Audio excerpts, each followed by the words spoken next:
Diploma marine এবং shipbuilding technology শিক্ষার্থীদের diploma শেষ হওয়ার পরে 6 মাসের পিসি ট্রেনিংয়ের মাধ্যমে ইঞ্জিনিয়ার ক্যাডেট সিরিজ প্রদান করতে হবে।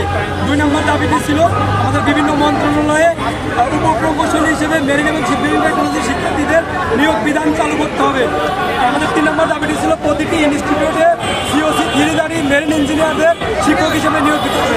আমাদের 3 দফা দাবি থাকলেও এখন আমাদের মূল দাবি একটাই, সেটা হলো আমাদের ইঞ্জিনিয়ার ক্যাডেট সিরিজ প্রদান করতে হবে।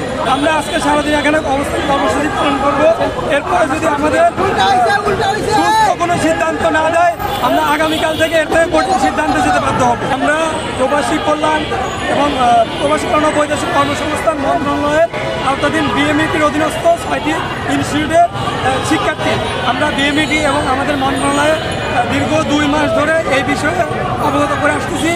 আমাদের নিয়ে ডিসি স্যার কথা বলেন এবং গত 8 তারিখে প্রবাসী কল্যাণ মন্ত্রণালয়ে একটি মিটিং হয়, কিন্তু মিটিংয়ে যে সিদ্ধান্ত দেওয়া হয় এটা একেবারেই মন গড়া সিদ্ধান্ত।